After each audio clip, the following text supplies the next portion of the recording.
And we are back. Hope Yeah. you're not getting tired of seeing our faces because we've been around a Dude, lot this week. bro, especially mine. I told you guys the other night. I'm in the middle of a 7 day stretch of 9 shows in 7 days, man. Like I don't get a night off of shows until like Thursday, and even then, I'm sure somebody will rope me into something, that night. So and it'll just start all over again. Yeah, I feel you a little bit because I've got a show every night until Tuesday, so I don't have a day Yeah. off until Wednesday. But like Wednesday, just like personally, is like my longest day of the week because I work, Mm. and then I got youth group, and so I'm gone from like 6 o'clock in the morning until almost 9 o'clock at night. Yeah, yeah, So yeah, I yeah. feel you on the long days. Yeah. But it's all right. But I still have fun regardless. You know what I mean? Like I might come in here just hopped up on caffeine, just trying to talk, stay awake. But I try to stay in good spirits. But I always enjoy our talks though. These shows are fun, man. So I dig it. Let's talk Yeah, some Oscars gone wrong tonight, or Oscars got it wrong, or in our opinions. This is all yeah. our opinions. It's all Yeah. subjective. Yeah, As it we don't is. claim to be experts. We just like what we No, like. we like what we like, and again, like I said in going into this, Jacob, this all has the benefit of us looking backwards, hindsight 2020, Right. things with legacy, pop culture impact, what people talk about, still talk about, as opposed to some of the movies that maybe, were popular at the time, but maybe have not, had that staying power. So, we always have to put that caveat in there is that we're looking from a distance, Right. at what they did at the time. So a few of these, I might say, like, I would prefer this, but I understand what won, something like Right. that. Yeah. Yeah. Especially at the time, like you can understand Right. why. But looking back on it, like one specifically that I'll get into, I think most people will agree. But Yeah. um, yeah, I think we decided we're gonna mainly focus on the big 4 or 5, director, actor, supporting, and lead actor and actress, and then best picture. But we both still have like some like honorable mentions in some of the lower categories. So why don't Yeah, you I go know ahead and kick you us you off? picked some animated stuff, but I'll Yeah, get mine out of the way first. And you're the animated guy, so I'm sure you went back into the animation annals and I found some have a few things. opinions. Yeah, sure. No, I'll let you do that. Yeah, I only just had a few that kind of stuck out when I was looking it up. Stuff for like score, special effects, ones I really like. The special effects one, the only one I really found was in 2015, Ex Machina one, which granted, all the stuff with Alicia Vikander is good, but it won over Mad Max Fury Road, which is kind of crazy to me Whoa, because I think the practical effects of yeah, Mad Max Fury Road and what George Miller did with that film and all those practical chase sequences and just the design of everything and all the practical stunt work that went into it. I'm a practical guy. I love practical effects and hmm stunt work. Like I'm a big advocate of that. And yeah, that movie is just incredible when you look at it in that fashion. And even the way just the movie looks, like the stuff where they're driving by the red tornadoes and like just all the stuff, even with the CGI that is thrown in there for the background stuff, is great. So, Ex Machina is good, but it's a very small scale compared to Mad Max Fury Road to me, in my opinion. So that was one that hmm stuck out to me. Just one little one. Well, all the other ones, it's like, oh, okay, I get that one. I get that one. Whatever. I just had 2 score Oscars from the 80s. One was 1981 Chariots of Fire one over Raiders of the Lost Ark, which I think is a little absurd because as much as we all know that Chariots of Fire theme, the dun dun dun dun dun dun, like they use it in National Lampoon's Vacation when he's running to the park and all that stuff.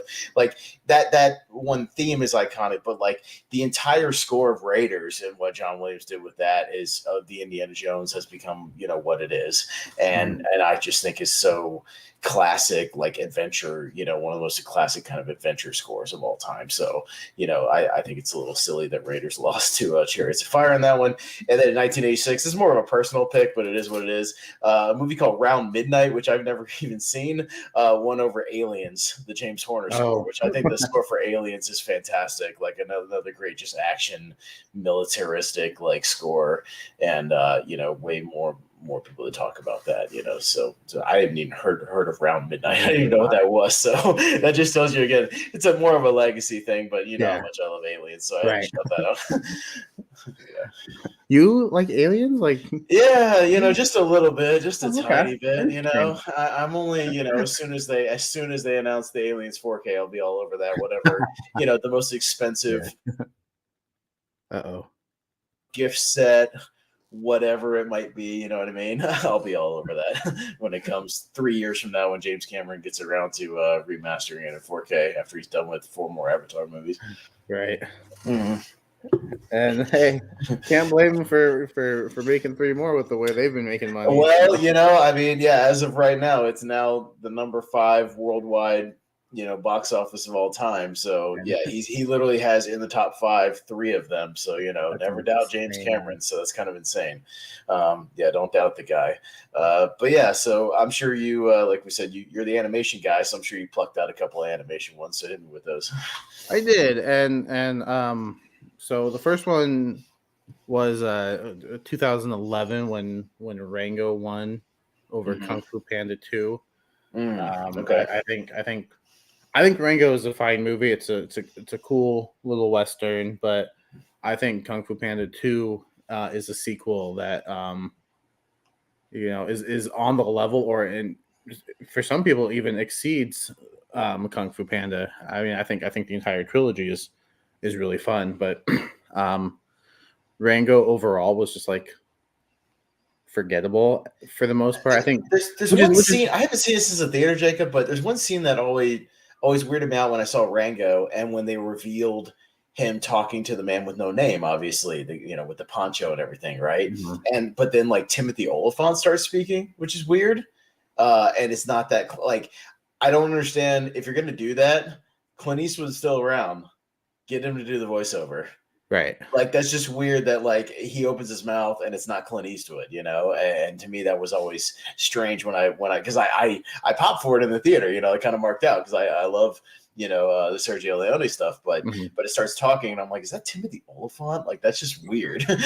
Like I don't know. I mean, I know he was on Justified at the time, so he was like a cowboy on TV, but Clint Eastwood was still working. It's not like you couldn't have got him in a booth for a day and recorded some dialogue, Right. like pay him the money and just get him to do his thing, So Yeah. it's always weird. Just a weird spot for me for that movie. Yeah, I honestly forgot about that because I think the movie overall is just it was fine when I watched it. I only watched it for the first time a couple years ago. Yeah, and I thought it was fine, but Kung Fu Panda 2, like I think people are still talking about that movie. They're still talking about this franchise. I mean, we've got more of it coming out, and like, well, maybe looking back at it, maybe Rango wasn't the best choice. Okay. The following year, Brave wins over, and this just might be my Tim Burton bias, but over Frankenweenie, Okay. and then Paranorman as well. Oh yeah. No, two kind nominated. of stop motiony, really, really cool Yeah, stylistic movies. Yeah, Brave is just again that goes to the thing I told you about where the dirty little secret with a lot of these Oscar things, and it relates to what we're talking about, is some of the people that vote for this stuff don't actually see the movies, so they just vote for something. And I think that's the case where Pixar had that reputation, so they were just voting for the Pixar movie and probably didn't even see Frankenweenie or Paranorman, most likely. Which ties in nicely to my next pick because Big Hero 6 wins over The Tale of the Princess Kaguya, which is a Japanese anime movie, which I'm sure not a lot They of didn't people bother. have seen. And this isn't a knock on Big Hero 6. I think it is really good. I think it's a lot of fun. But The Tale of the Princess Kaguya is just so uniquely animated, and it's just such a unique story. And Big Hero 6, it's like it's your generic superhero movie, and it's well done. It's a well done animated superhero movie, but like I just wish they would give these Japanese anime movies a chance and just like actually see them. Sure. Which if that's not the case, then fine. But I feel like in most cases it probably is, because even now I don't hear a lot of people talking about this movie, and I love it. Speaking of Japanese anime, I got it a Blu-ray. I forgot to grab it, but I blind bought because of y'all's suggestion. My Blu-ray of Your Name came in today, Nice. so I blind bought anything, it. Yeah, I just want to see the visuals because the visuals do if look anything, good. you will love how gorgeous it is. Yeah, I'll at least watch it for that. So I did blind buy the Blu-ray. I don't mind checking things out on good recommendations. So yeah, I'll be watching that at some point. Yeah. And then I've only got 2 more, and I think you can agree with me on this next one: the Boss Baby being nominated over Lego Batman. Yeah, and I'm not even a huge fan of Lego Batman overall. Like that's for sure. Like that's just kind of absurd. Yeah, I could have just said the Boss Baby be nominated, Right. not even giving a suggestion as to Yeah, what but could be they've done a replaced. couple of those like in the last 5 or 10 years where they just nominate some random movie. I think because they just need 5 picks that are animated, and there's only maybe there's usually 2 or 3 that stand out every year, but then there's a few that are Yeah, just kind of filler picks. I think that they just kind of pluck out of there. yeah. I think they got the 5 right this year. I mean, I could go back and forth with the final pick, but the Sea Beast or the Bad Guys which would have been my pick, the Bad Guys, but the Sea Mm, Beast was also really good. So I think they got the 5 right this year. okay. And I think they also got the 5 right in 2019, which is the year that Toy Story 4 won. I just would have been okay with any of the other nominees winning over Toy Story 4. Which were the other ones? So Do you it have was the other ones? Klaus, I lost my body, Missing Link, and oh man, what was the other one? I thought Mm. this is why I'm not good at trivia, guys. So technically, that would have been in 2020, right? Like the actual Oscars. Yeah, for 2019 movies, Yeah, it would have been. Oh, what was it? I don't know. I got it pulled up. How to Train Your Dragon 3. Okay. Well, I don't think I've seen that third one, but I okay. think the third one might be the best. Okay. I think it was. If they do a How to Train Your Dragon 4, I think it's going to get the Toy Story 4 treatment. Like, we don't need this movie because Yeah. it was wrapped up so perfectly. But yeah, But I know you guys talk about Klaus a lot, how good that movie is. So I think you would have been cool with Klaus winning and getting some love, right? yeah, and then I Lost My Body. I can understand it not winning because it's a French animated movie that I saw on Netflix. So it could be a case of how many people actually saw it. I mean, the fact that it was nominated is good, but yeah, I think Toy Story 4 was actually the weakest of the 5 nominees that year. Yeah. Which is crazy because I love the franchise. Mm-hmm. But yeah, so but other than that, I think they've got the last two Yeah. winners right. I think last year I would have liked to have seen the Mitchells versus the Machines win, but I understand why Encanto won. I think the biggest mistake with Encanto is not getting "We Don't Talk About Bruno" over the other song that they got nominated for Best Original Song. Yeah. And also, if you're going to perform a beloved song at the Oscars, perform it the way we like it. Don't add stuff to it and just ruin the song. That was my biggest pet peeve. Like, just do the song correctly. I will say, I think they could save, at least trim a little time off the Oscars by not performing every song. I think they should do the category, reveal the winner, then sing the winning song. Okay. And just do the winning song. You know what I mean? Like, I think other people in the days of these days of Spotify and YouTube, I think people can look up the song and just listen to it. Like, I don't know if you need to perform every single one of them. I know that was more of a novelty years ago, when that wasn't as prevalent. But yeah, in these days, I think you could do that and then just perform the winning song, especially if you know what's going to win. You could have a production ready to go of it and just do that. Just my personal opinion. You could easily shave an extra 15 minutes off the show. So. Yeah. Or don't invite people back 20 years after they win their Oscar. Right. Like with Eminem. Oh yeah, no, definitely.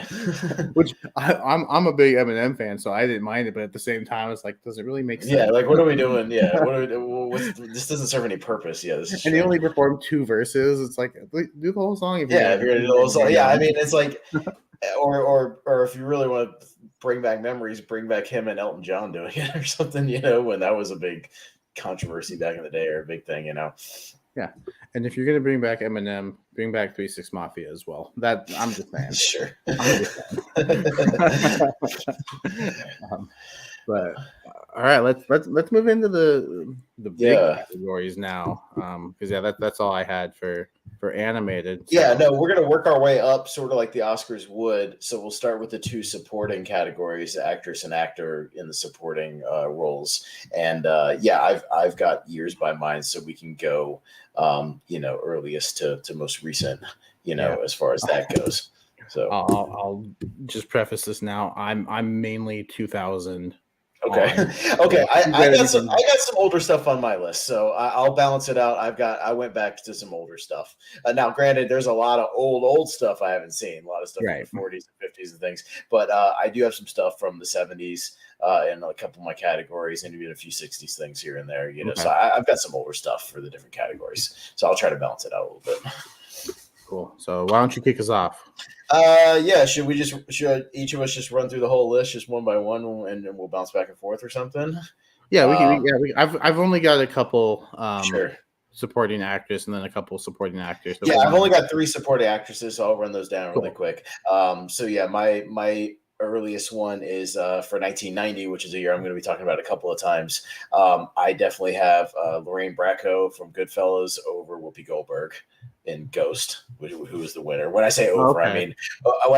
mean who won. Whoopi Goldberg won for Ghost. I think she's better in another movie that she was nominated for than she was in Ghost. I think she's okay, but Lorraine Bracco, what the character development that happens in Goodfellas and the transformation is incredible. When she becomes all drugged out with Ray Liotta and as strung out as he is, and just the back and forth with them, I think is great. So I really would have given it to Lorraine for that one Mm-hmm. in 1990. Yeah, I haven't seen Ghost yet, so I can't comment on that. But yeah, Goodfellas. Like, It's okay. I don't think it's like the greatest movie ever. It's all right, but it a lot of love at the time. We'll jump to 94, another year that we're going to be talking about a lot, I'm sure. But I definitely have Uma Thurman for Pulp Fiction over Diane Wiest. And I forget what film she was nominated for, but yeah, Uma Thurman is I think just electric in everything she does in Pulp Fiction. Just every line, every movement, you just hang on every one of her words. Her drugged out scene is just incredible. mm-hmm. But yeah, I just think, again, we'll probably talk about Pulp Fiction a little bit more later in 1994 when we get to some other categories. And then my only other one, again, it's a personal one, but I also really believe so in 2015, Alicia Vikander won for The Danish Girl, and she's good in that movie. But I thought Jennifer Jason Leigh in The Hateful Eight was spectacular, absolutely Okay. spectacular. Like she just completely steals that movie, and it's unlike anything she's ever done in any other role. And just the way she's just dirty and like rotten and just evil in that movie, and just her snide remarks. Yeah. And she does so much acting just with her eyes and her her facial expressions and her movements and her mannerisms in that movie. She's just so good, and it's just unlike anything she's ever done. I think Jennifer Jason Leigh was her moment for Hateful Eight, and unfortunately, she didn't win. Yeah, and I'll piggyback off that because, I didn't have that pick specifically. I did have Charlize Theron not being nominated at all Okay. for Mad Max. Oh, okay. All right. And if I'm being honest, I don't think Rachel McAdams in Spotlight is I don't think she stands out. performance. Yeah, I don't think she stood out really. Yeah, if you had to make a substitution, I'd sub in Charlize Theron for her. Yeah, I didn't do as many just full like snubs, like people who just weren't nominated. I just didn't go that deep on looking up everything. Yeah. I just literally went with ones where I looked at the list of nominees in the categories, and if I just one that stuck out, that's kind of more what I went for. Yeah, I did a little bit, but I haven't a lot of the winners I noticed for supporting. I haven't seen the movies.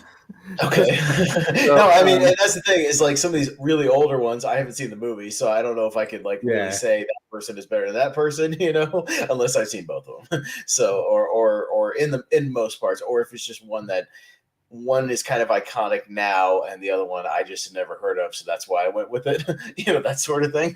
Or I'm just like, I don't even know what that is, but everybody talks about this one. So yeah, it's something similar to that. And then my next the only other one I had was the following year actually, where Viola Davis won, and I think rightfully so. She was incredible in Fences. Yeah. But the one I think that should have been nominated it's from the same movie. I thought Octavia Spencer was really good in Hidden Figures, but I think Taraji P. Henson was the star of that movie. Yeah. And I don't know if maybe that's the case. I don't know, if they would have counted her as lead, or because I felt like it was kind of like a everyone was just supporting each other in that movie, sort of. So I think Octavia Spencer, great performance, but I think Taraji P Henson, especially just that scene about her talking about having to go to the bathroom, and that scene alone, like I love that scene. 2016 I think was a great year for supporting. I'm looking at the nominees now, and every one of them is deserving. But if I had to pick somebody from Hidden Figures, I'd go Taraji P Henson over Octavia Spencer. Yeah. All right. Well, we didn't talk about documentary, but absolutely. Oh yeah, this is definitely. Well, no, we talked about that as a snub, and the documentary thing. It's funny. If you go back and watch, this is just kind of coincidental. I've been watching a lot of old Siskel and Ebert lately, just clips on the internet, and they were steaming mad over the fact that back in 1994, Hoop Dreams wasn't even nominated for Best Documentary at the time, the year it came out, which that was a big thing because not only was it, one of Roger Ebert's picks for just one of his favorite movies of the year, it was also, even when they did in 1999, him and Martin Scorsese did a special about the best movies of the 90s. He had it in his top 10 films of the 90s, period. He was a big advocate of Hoop Dreams. He loved that movie, that documentary, and the fact that it wasn't even nominated that year, he said was just a crime. And he just talked about the fact that they just pick random things. They don't watch them, And he just said it was stupid. And they've been screwing up that category for decades, literally decades. Because I think Three Identical Strangers wasn't nominated the year it came out, which is weird. That's a great documentary that I love. That has a better story narrative than almost any movie that came out that year. Just great. There's all kinds of documentary picks that you could do, but that category's been a disaster for years. But let's we'll move on to the other supporting actor. Why don't you go first? I might have a few more than you because I've got some older ones, so why don't you go first? Again, leaning definitely post 2000s. I did pick a snub, and going back to the Hateful Eight, I thought Samuel L. Jackson. He's awesome in the Hateful Eight. Incredible, he's really good in the Hateful Eight. And actually, if you think about that movie, he's more of a lead actor than even a supporting actor in that movie. He's kind of the central character more so than anybody else in that movie. Really, I know it starts with Kurt Russell essentially, but he gets knocked off near the end of that movie, and that movie is kind of subtly about his character the entire time. He's actually more of a lead actor, if I would argue, for that. And I think Walton Goggins was like a supporting actor for that film, who I think could have. I don't think he got nominated either, and he was great. Walton Goggins was terrific. Can you tell I'm a big Hateful Eight fan? I'm a giant Hateful Eight fan. I love it. I love it. I love that movie. It's a really good movie. Yeah. And I've only seen it the one time, but I'm like, that wasn't even recognized. That's insane. Hateful Eight did not get much love that year at all. And say what you will about the movie if you think it's exciting or not or whatever, but all the performances in that movie are terrific. They're all top notch, and the writing's really good. So and then my other one is a snub, and it's Patrick Stewart in 2017 for Logan. Okay. I think his performance, I think it's his best performance in the whole X-Men universe. And I'm looking at the nominees. Who would I take out? I'd probably take out Woody Harrelson for Three Billboards. Yeah, he gives a good performance, but I mean, you've already got Sam Rockwell, and he's going to win the award because Sam Rockwell is incredible in anything he does. And if he's going to be nominated, there's a good chance he's going to win because he's Sam Rockwell. Yeah. So I mean, you've got your Three Billboards representation. Why not show some love once again to like a genre movie, a superhero movie that's actually really good. And this might not be the last time I talk about Logan. Yeah. That's foreshadowing, guys. Right. But I thought Woody Harrelson was really good, but I think he's definitely outshined in that movie by Frances McDormand and Sam Rockwell, that you kind of almost forget about his performance. You kind of forget he's in that movie, actually. When you think about that movie, you kind of you think about Francis, you think about Rockwell. I kind of always forget that Woody's in that movie, honestly, as like the sheriff or whatever he is in that movie. So, and that might just be my Logan bias because I really love that movie. It's like one of my top 20 favorite movies of all time. And I'm okay to admit that. But that's what the show is about. It's like It's these just are our things that opinions. we want to It's see. our opinions. Yeah, totally. Yeah, those were kind of the ones in supporting I had. I have a few more for lead that we can talk about. Yeah, I've got about 10 or 11 for supporting actor. I went deep on this one. So, Nice. my earliest one is 1962. Ed Begley Jr. wins for Sweet Bird of Youth over Omar Sharif for Lawrence of Arabia, which I think is not great. Like Omar Sharif is terrific in Lawrence of Arabia. He steals that movie. He's just absolutely electric in that one. So I would have gone him over Ed Begley. It's really a crime that in 1972. Joel Grey wins for Cabaret over 3 actors from The Godfather. 3 people from The Godfather got nominated, and not a single one of them won. James Caan, Robert Duvall, and Al Pacino. Although, again, I would put Al Pacino in the actor category, not supporting actor. And I would put Marlon Brando in the supporting actor because he's more of a supporting role in that movie. So I would have put him in the supporting, have him win supporting. And then I would have put Al Pacino in the acting and then, go from there. But I think, James Caan and Robert Duvall are both terrific in that movie in their supporting roles. They're both great. 1979, Melvin Douglas wins for being there over Robert Duvall in Apocalypse Now, who I think just completely, again, is terrific in Apocalypse Now. Robert Duvall just he jumps off the screen in that movie. Every line is just classic. I jumped to 1984. Pat Morita was nominated for Karate Kid. I think he could have won it. Oh wow! And he created such an iconic character that maybe at the time they just didn't do it. But every he's just one of the best mentor characters of all time. And I know we didn't realize it. Maybe they didn't realize it in '84. But yeah, Pat Morita, I think definitely could have won. This one might or might not be controversial for The Fugitive, but Ralph Fiennes in Schindler's List is one of the most evil dudes of all time and an absolutely spectacular performance. And he's just so evil in that movie and great the way he just turns it on in that film. So I kind of get why Tommy Lee Jones won, but part of me wishes Ralph Fiennes would get more for Schindler's List. Again, I bounced back and forth over 1994 because Martin Landau won for Ed Wood, and he's great. But he won over Sam Jackson in Pulp Fiction. And I think Sam Jackson is just – that role is Sam Jackson. Yeah. From the start of that movie on, you are glued to the screen whenever he's on screen. And it's just – I don't know. If you go back and look when Martin Landau won, they actually have a shot on Sam Jackson, and he does the motherfucker thing. It's just like,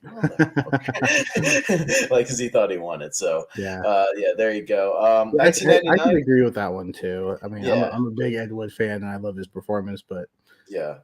So 1999, Michael Caine wins for Side House Rules over Haley Joel Osment, who I thought was better in The Sixth Sense. I thought he carried that movie, and it's one of the best child acting performances I've ever seen. Haley Joel Osment, when you go back and watch that movie, he is spectacular in every scene. The Sixth Sense. 2006, I know people love Little Miss Sunshine, but Jackie Earle Haley and Little Children was better than Little Miss Sunshine's Alan Alda. Okay. Just was. I haven't seen it, so I'll Jackie Earle Haley. It's his best performance he's ever done.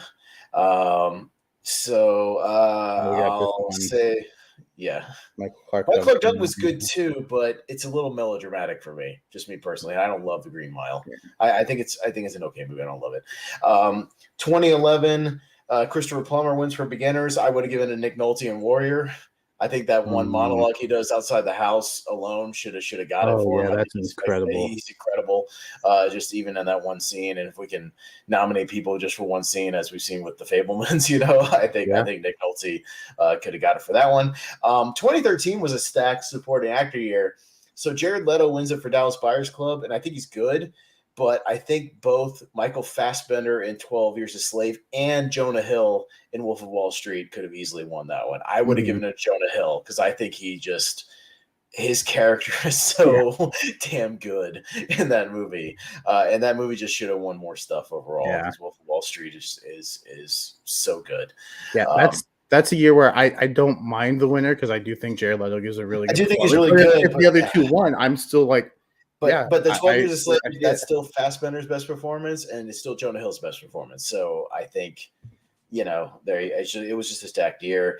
And then I'm not on the Mark Rylance train when he won for Bridge of Spies. I think he's really flat and kind of boring in that movie. I would have given it to one of either the two other in that year, either Tom Hardy for The Revenant, who was great, or Sylvester Stallone for Creed.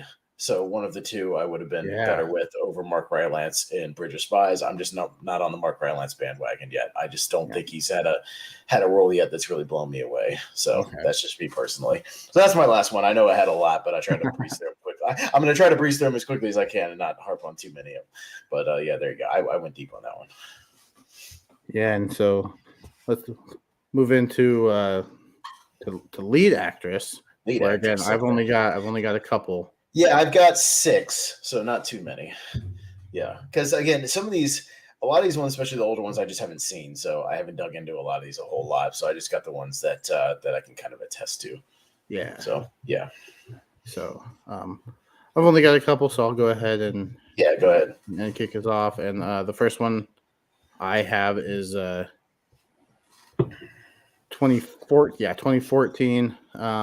We might have the same one, Rosamund Pike. Yep, Rosamund Pike and Gone Girl over Julianne Moore and Still Alice. Yeah, I'd go with that too. Rosamund Pike is her journey in that movie and how just psychotic she is in that film and just the subtle ways that she does it. Even her voiceover is great. I have that on my list as well. Okay. So we crossed over on that one. Yeah.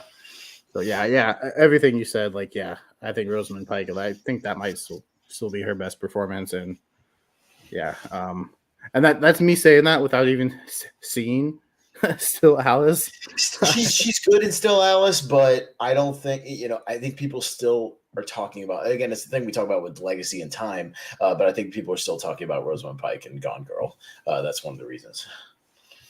Yeah, and then the only other one I had. Because again, I'm more of a recent guy. I haven't seen a lot of older movies, and to be honest, a lot of the picks I've agreed with, and so even 2018, I don't see how Toni Collette doesn't even get nominated for Hereditary. Yeah, we're still talking about that. Or win, because I would honestly put her over Olivia Colman. Yeah, and. It just goes to this year with Mia Goth not getting her recognition for Pearl. Yeah. It's just I don't understand this horror bias. They just don't see that as art. I do, and especially when it's done well. And Mia Goth is, I think she'll win something someday. So maybe it's just not her time right now. She's gonna have to do more mainstream stuff. But yeah, the fact that Toni Collette wasn't nominated when they've nominated horror in the past. It just has to be more mainstream horror, because The Exorcist got nominated for a lot of stuff. Silence of the Lambs got nominated for, which is a horror movie. I will argue all day. Which is weird because they love A24. Yeah, and it was an A24 movie. Of A24. Yeah. And before you go, I just want to shout out to Tommy, because I think this one, I could see that being an argument too, because I think the lead actress from Precious, she did a really good job. It's a hard movie to watch, and probably not one that you're going to go back to, and people may or may not have forgotten about it by now. But the performances from Gabourey, I'm pretty sure that's how you say it, and Monique, who I think wins supporting actress, are incredible. Performance-wise, hands down. But I think Sandra had the name recognition, and her performance was also really good. But yeah. But yeah, I would have taken out. I was just looking at the nominees real quick, so I got it on my other screen. I would have taken out Amy Adams for Vice and substituted Toni Collette for Hereditary that year, because Amy Adams she's good in Vice, but she's not. I don't think she's great. Well, I think you're looking at. Am I looking at the wrong one? You're looking at supporting. That's what I'm saying. Yeah. Oh, you're talking about lead actress. Yeah, Toni Collette. My bad. Yeah. I would take out. Let me. I switch my. I need to switch my Wikipedia over. Lead. I've only seen 3 of the nominees, so I can't really speak on Glenn Close or Melissa McCarthy, who I've heard deserved the nomination. Melissa McCarthy has. So I think Lady Gaga's performance was good. but not great. Yeah, I know Henry would disagree, but and he's listening. But He's yeah, I mean, watching, yeah. she's good, but I think she's gonna do better in the future. Yeah, I don't know. I haven't seen The Wife. Um, you know, yeah, I don't know. Yeah, I haven't seen the Melissa McCarthy movie yet, but I think you could slide Tony Collette in there somewhere. But all right. All right, you were Oh, glitching so for a for moment, glitch so I hope my thing does. If I glitch out for a second, I apologize, Jacob. You can just stall for me for a minute because my yeah, I AT and got T you. has been. I've been having problems with AT and T lately, and I'm getting sick of it. So yeah, I'll do a couple others for actress. Going back a little further, 1950. I think Gloria Swanson for Sunset Boulevard should have won over Judy Holliday for Born Yesterday. If you haven't seen Okay. Sunset Boulevard, she's incredible in that film as this I aging actress who's missing her spotlight. Yeah, she's great. I That movie haven't. I still just works. bought it recently though, so Yeah, that movie still works. It's excellent. 1985, I actually would have given it to Whoopi Goldberg. I thought she was really good in that movie. I saw Color Purple not too long ago, mm, and yeah, she's excellent. That's one of the great debut performances, kind of like Kathy Bates in Misery. I mean, just a personal pick. Sigourney Weaver and Aliens, of course. I would give it to her, but that's just a personal pick. 95, I really believe Susan Sarandon is good in Dead Men Walking. She really is. But Sharon Stone is Casino. She just is that movie. And she carries that film, her journey again, and what Scorsese does with her in that movie. Scorsese's always done well with these lead actress performances. And Sharon Stone absolutely should have got it for Casino. And then the only other one I had is 2019. I would have taken out Renee Zellweger for Judy because I think it's more of just a melodramatic kind of imitation and kind of just tropey, And I would have given it to Scarlett Johansson in Marriage Story. I thought she was excellent in Marriage Story, and again, the emotions and all the scenes between her and Adam Driver are just electric. So, I would have given it to ScarJo. So, Malcolm chiming in talking about yeah, the wife. Yeah. I remember leading up to the Oscars that there was talk that Glenn Close was the favorite to win. Yeah, over Olivia Colman, and it was kind of, I think even Olivia Colman herself was shocked that she won. Right. When I watched it, so yeah. All right.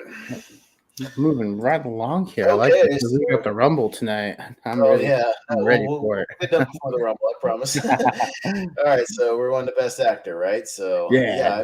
I've got about 10 or 12 for Best Actor. So I got I've got about 5. Okay, so again, you go ahead and lead off because I'll be a little longer. So you jam. We'll see if we have any crossovers. We might have some crossovers. Yeah, We'll see. my first. Yeah, see, I guess I went more snub heavy than actual winner, which I wasn't my intention. I intended to, do that. This should have won over this, but I was looking at who wasn't nominated. I was like, oh, I kind of want to highlight that, and I figured you'd go the winners route. So yeah, it's working out. But 2003, Paul Giamatti for Sideways. Okay. I Who else? Let me scroll down. Yeah, who else was in that one? So Sean Penn Penn wins for Mystic River, and I think deserving win. I think Sean Penn is really good. I get it.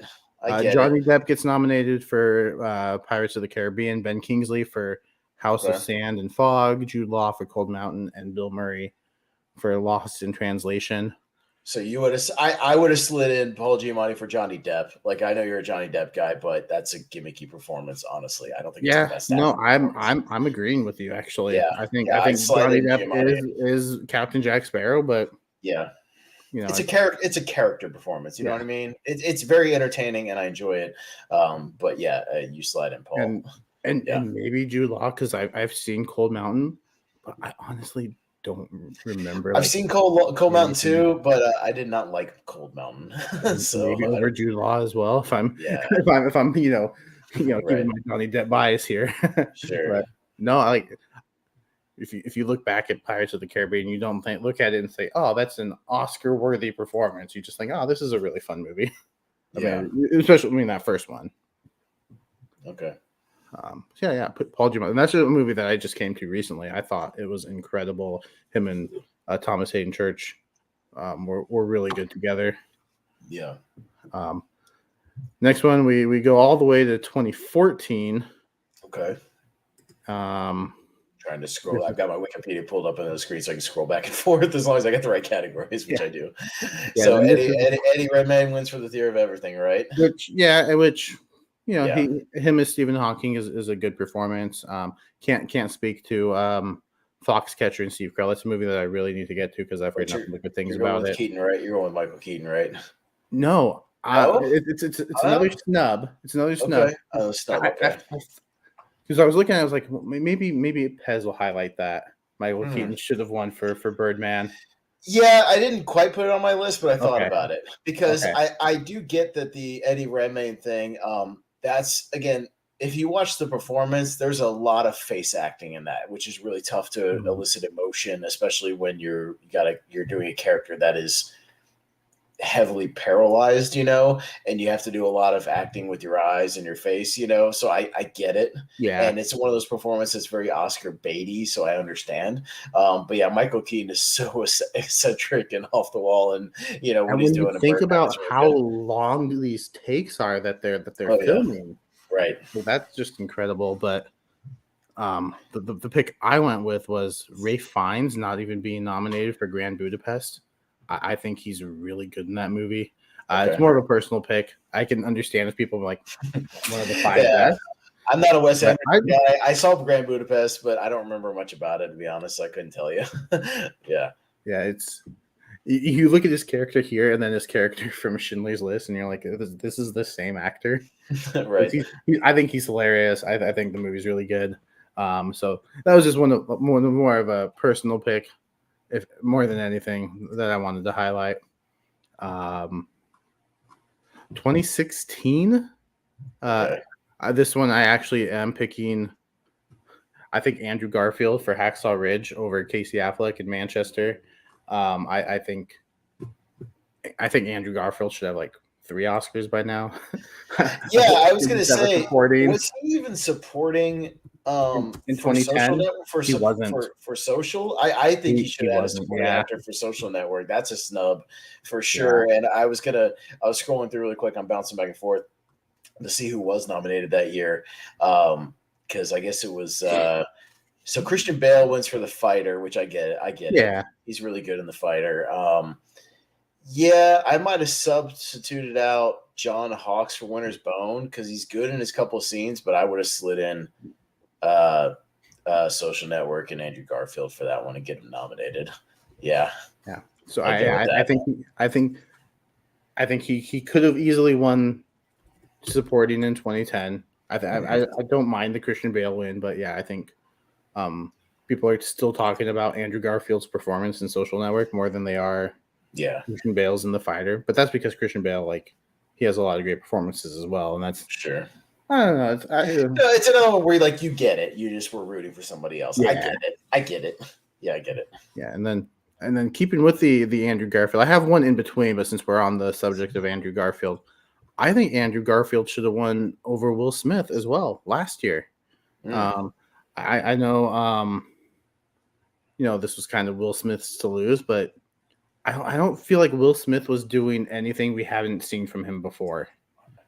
Being kind of the encouraging dad. It's a good performance, yes, but it's not, like I said, it's not anything we haven't seen from him before. Like it's kind of similar to his role as a father in Pursuit of Happiness. I saw a lot of similarities there, where he's like he's encouraging his son, and then in this he's encouraging his daughters.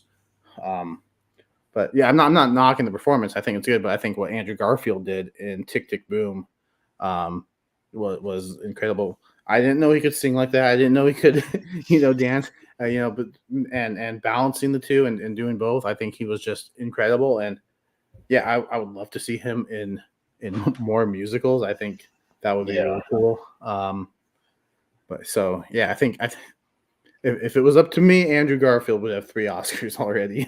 Okay. I gotcha.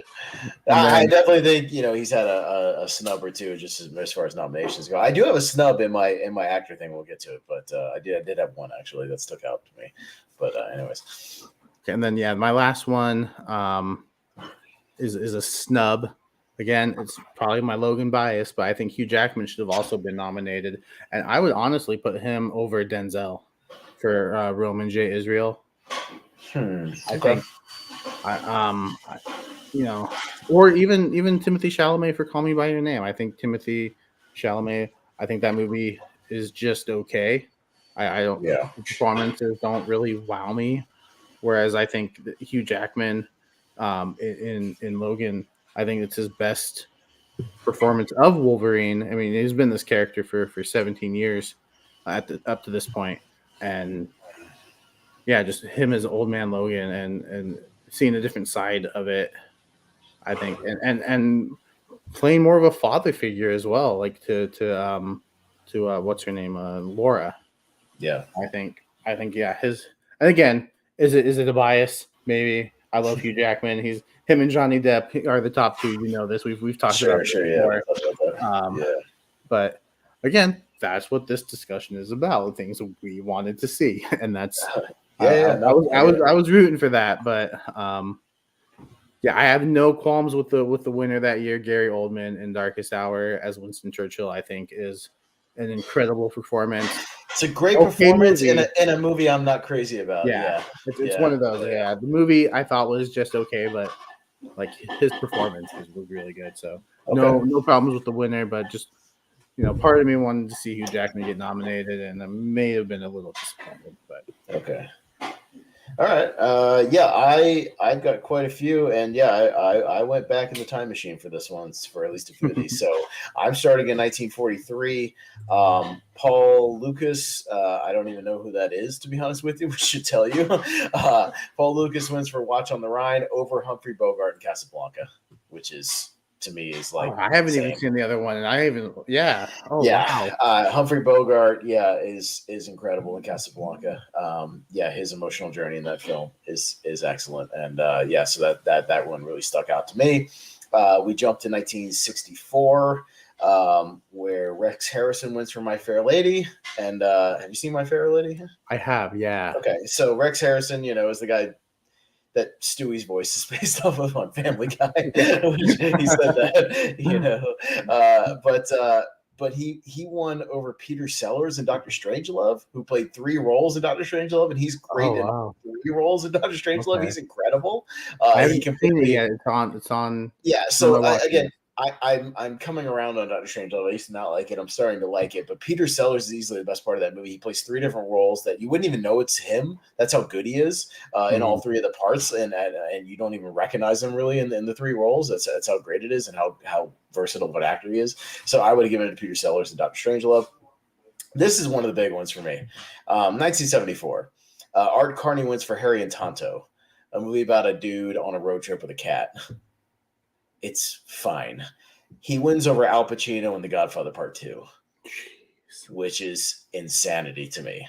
Al Pacino, he's great in Godfather, but whether or not you like Godfather 2 or Godfather 1, he's even better in Godfather 2. Because he is Michael Corleone in that movie. He is so evil.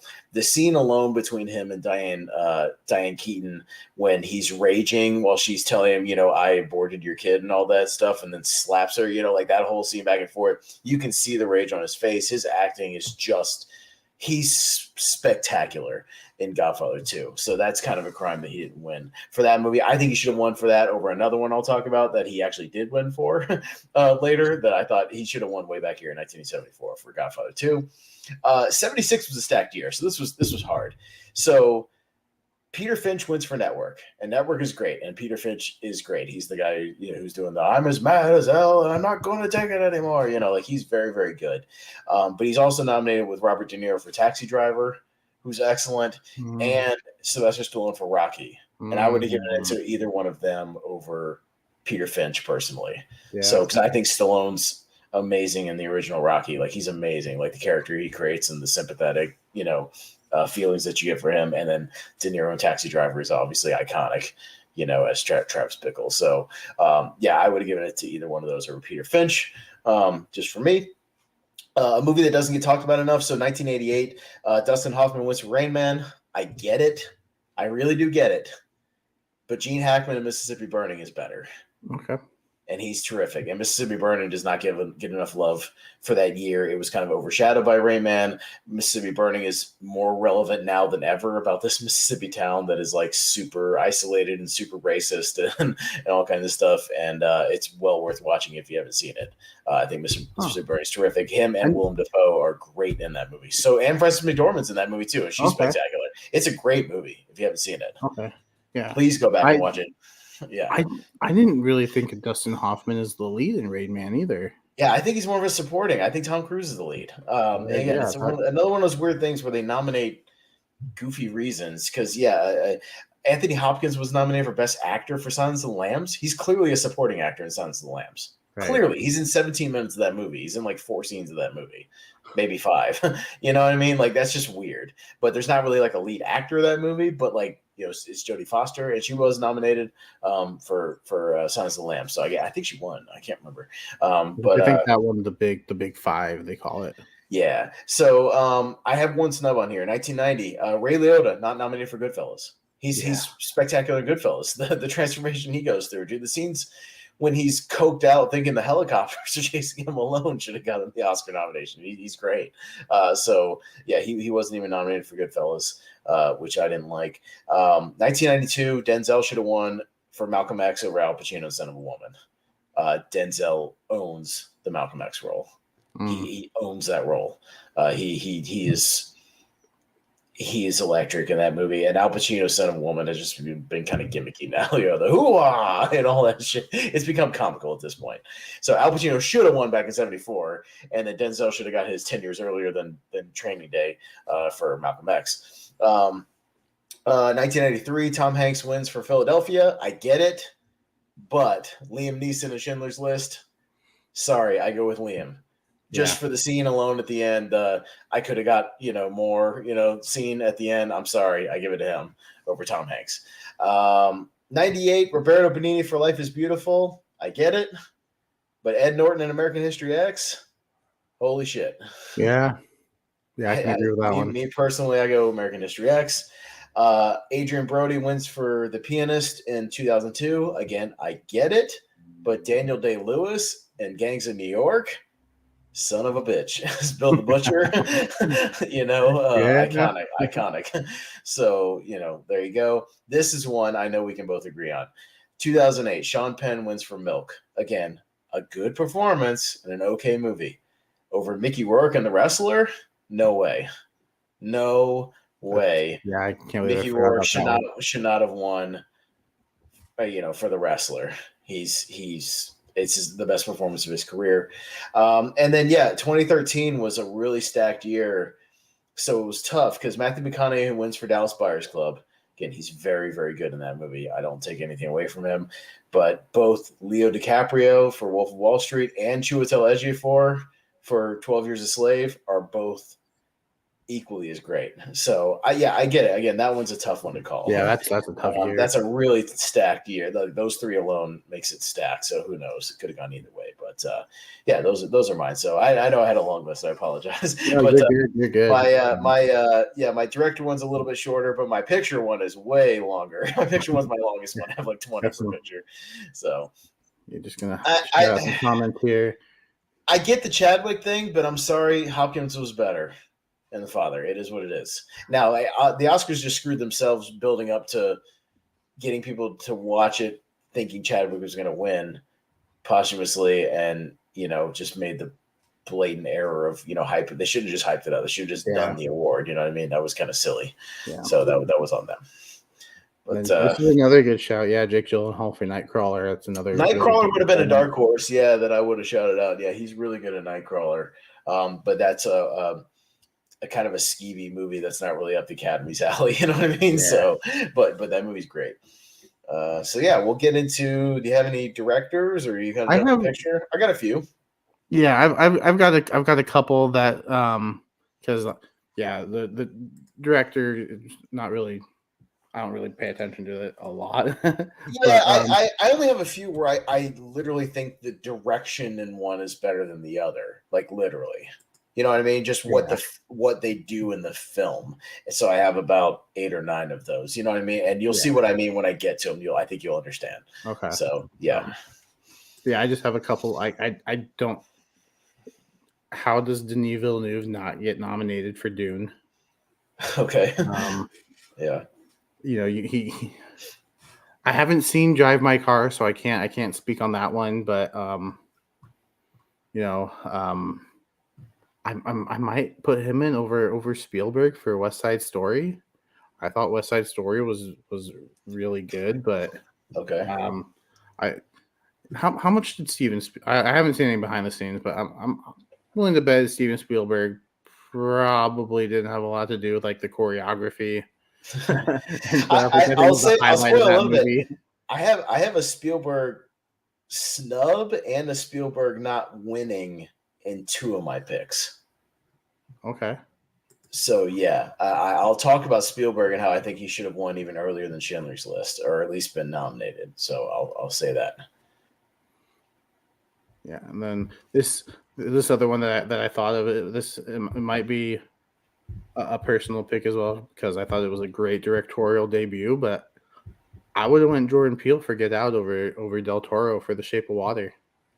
I Okay, think so Get Out is an incredible movie. I think I was pulling for it. I thought it would have been like a great moment for Jordan Peele. He did win screenplay, which I thought okay. was really cool, but I don't know if I'd give it to him, but I'm glad he was nominated, if that makes okay. sense. Yeah, I don't know if I'd give it to him because I do think yeah, I'd probably still give it to Del Toro for Shape of Water Okay. overall, but it's not my favorite Del Toro movie. I think Nightmare Alley's better. I don't know. I like Nightmare Alley a lot more. Just me personally. But all right. And then last one, I'm kind of working backwards here instead of No, it's fine. forward, but We'll do it different because you're going backwards. I'll go forwards with mine, so it's fine. It'll um, make it different. 2015, I get The Revenant winning, Sure. but I would have went Fury Road. George Miller. Yeah, Oh, George but Miller. the Revenant, man, that one shot sequence in the beginning, Yeah. dude, you got to be a hell of a director, and what he's able to do and get out of the because that which is really difficult to do because you got a very specific time each day in fighting, nature to get the shots that you want to get. So I get recognizing him for the Mm, Revenant because if you look, literally, there's no artificial lighting. It's all natural. So which is really difficult right. to time and get right. And George Miller, worked on Fury Road for a long time. But again, I think he should have at least got it for special effects at least. Mm, So, yeah. that's one year where you at least give him the special effects, for doing that. So, Yeah. Just like I said, I get The Revenant winning, but I think sure. just like personally, Mhm. um, but yeah, I'm like I said, fine with The Revenant winning, but yeah, Fury Road I thought was really good. So Yeah. those are kind of the ones I had because yeah, like the director, it's not something I paid close attention to. It's more of a performance, Yeah. screenplay guy. Okay.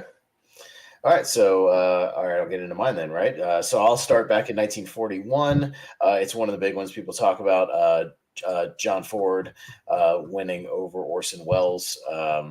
So John Ford directed, or he won for How Green Was My Valley over Orson Welles for Citizen Kane.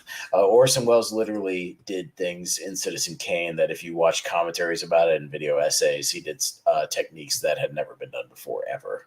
So it's hard to appreciate now, but when you watch, like, there's a cool thing if you go back and watch if you like pull out the Blu-ray of Citizen Kane, you can watch it with a Roger Ebert commentary where he literally breaks down scene by scene all the groundbreaking things he did literally scene by scene. It's really interesting and fascinating. Nice. It's like film school 101 essentially. So he was doing things that nobody else was doing. They just didn't recognize it at the time. So Alfred Hitchcock never won ever. People don't realize that he never won at all. So the one year I think, because and to be fair, a lot of the years were stacked, but the one year where I think he could have done it.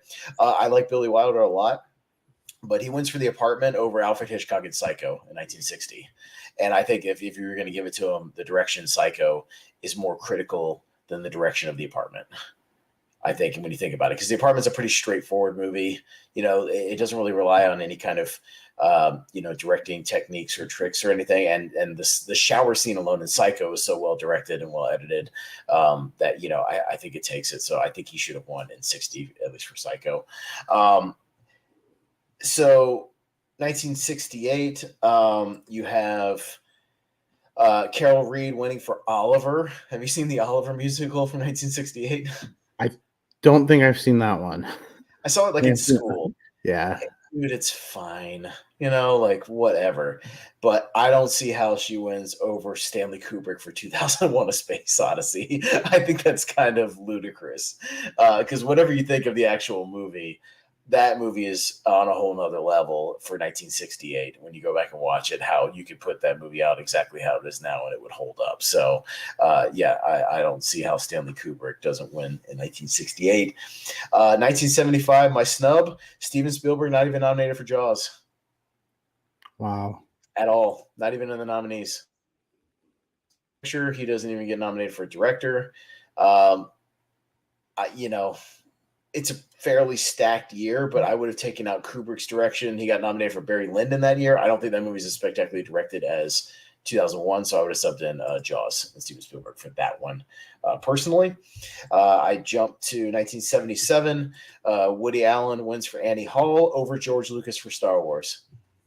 George Lucas for Star Wars, again, a movie that changed the game that they didn't recognize at the time. This movie that people thought was going to be this silly movie and really literally inspired hundreds of people, filmmakers all over the world. and what he was able to do with the effects of that movie and the direction, I think he should have got it. 1979, Robert Benton wins for Kramer versus Kramer, which is a fine movie. I don't know if you've seen it. It's a fine movie. Mm-hmm. Okay. It's Dustin Hoffman and Meryl Streep. It's a divorce. It's kind of like Marriage Story. It's like a divorce movie, custody movie kind of a thing. It's very good, but it ain't Apocalypse Now. And what Francis Ford Coppola did with Apocalypse Now, I'm sorry, blows it out of the freaking water. And the fact that Coppola didn't win it in 1979, again, is another one that's a complete blunder. We jump to 1981, where I literally think this is where Spielberg should have won his first Oscar. Warren Beatty wins it for Reds over Steven Spielberg for Raiders of the Lost Ark. And Raiders, I think, is where he should have won his first directing Oscar 10, 12 years before Schindler's List. Again, I can see him not winning for Jaws, but he should have won for Raiders or E.T. We jump to 1990. Kevin Costner wins for Dances with Wolves over Martin Scorsese for Goodfellas, which Martin Scorsese directs the hell out of Goodfellas, much more so than Kevin Costner. I think, again, Dances with Wolves is a fine movie. I get it. It was the flavor of the month, but it ain't Goodfellas. 2007 is another huge crime, up there with the Kubrick one, up there with the Coppola for Apocalypse Now. I think on that same level, 2007. The Coens win for No Country for Old Men. I get it. You can make the argument. But Paul Thomas Anderson and There Will Be Blood is, again, just on another level. That movie is he's on another plane of existence with the direction in that film. You know what I mean? And just everything about that movie is masterful. So I give it to PTA. I give it to PTA. 2009, they went with Catherine Bigelow for Hurt Locker. Again, I get it, but that's where Tarantino should have won for Inglourious Basterds, because it's his best direction he's ever done in a movie. Period. I like more of his movies. I like other of his movies more. I like personally, but his direction in Inglourious Basterds, I think, is the best of his career. 2018 is my last one. Spike Lee has never won. He should have won for BlacKkKlansman over Roma Alfonso Cuarón. So I think you give it to Spike Lee in 2018. I think he was kind of due for it, and I think it's one of his best movies. So I give it to Spike Lee for BlacKkKlansman. So yeah, sorry, a lot of a thing, and my picture one's going to be even longer, but it's okay because we're an hour in, we're doing good on time, and I got a lot for best picture. And we're building up to the biggest one. So and it's the easiest one where I've seen the movies on the thing, and I can attest to these for sure. So. I've got literally, like I said, I probably got 20 in this one, so I got a good chunk. Yeah, I'm at 9, but no, I'm at 10. Okay. I'm about half what you are, but Gotcha. Well, I'll look over my list. If you name one that I do, I'll check it off mine and I'll, mark it off as a crossover. So, okay. so you go first and we'll see if we have any crossovers that I can mark off mine. So, All right. Well, this one might be I don't know if you'll agree. okay. It might have been people might by the third time the third one won might have been like again. So you're talking about Lord of the Rings. I do think the first two Lord of the Rings. I think I haven't seen Chicago, so I can't really speak on it. But I do think Two Towers or even Gangs in New York. Yeah. Could have won that year. I do think Fellowship over A Beautiful Mind. I think A Beautiful Mind is a good movie, but I think just Lord of the recently Rings. watched A Beautiful Mind. Yeah, it's good, but I wasn't over the moon about it. So yeah, and it won over what? A Beautiful Mind over Gosford Park in the Bedroom, Fellowship, Moulin. I give it a Fellowship. Yeah, I still give it a Fellowship, and I'm not even a Lord of the Rings guy. I give it a Fellowship. And 2002, I could see either Two Towers or Gangs in New York over Chicago. Again, haven't seen Chicago. Or to be fair, as much as we don't like Roman Polanski, The Pianist, I think is better than Chicago. Okay. Yeah. Any one of those really over Chicago. Chicago's it's a musical. It's good, but yeah, I don't get it over some of those other ones. So, yeah. So that's what I mean when I had like 10. Is I kind of just lumped Lord of the Rings together. Yeah, no, I know it's fine. I get it. Yeah, I get it. Yeah. Again, I don't hate Lord of the Rings. I'm just right. I'm just over it. I'm just over the Lord of the Rings thing. I'm just over it. I'm just over this Lord of the Rings shit. And Steven's got him on his list, so we'll be talking about it again. But spoiler alert for Tuesday. Yeah, I had all three in my 128 too, but I just picked Return of the King as kind of the representative of the series. No, I get it. I view them as one whole story. So like if I'm gonna watch them, I'm not gonna like watch Fellowship and then like not watch. To be fair, it's been like 10 years since I watched him. I am overdue to get my and I have it right here, Jake. I reorganized my thing. I got another shelf, so I had to reorganize my living room again. Look, I've got the extended box set right here. Right? I've got it right here. I own it. I have them. You know what I mean? So, I don't hate the movies. I'm due for a rewatch, to be fair. And maybe I'll appreciate it even more. I'm just kind of over the Lord of the Rings thing. I'm just over it. That's all. Just me. I'm not a Lord of the Rings geek, you know what I mean? So it is what it is. And this is a very surprising comment. Yeah, I don't love A Beautiful Mind. I watched it. It was okay. It's okay. It was all right. All right. Next one I have is I go to 2005. Okay. Either Capote or Brokeback Mountain. Yeah. I would have Brokeback Mountain over Crash. That's one of mine. Yeah, if I had to pick one, I would go Brokeback Mountain. I would go because I mean those are the only. I think those are the only three that I've seen from the year. I haven't. No, either one of those. Yeah, I would go Brokeback Mountain over Crash for sure. Yeah.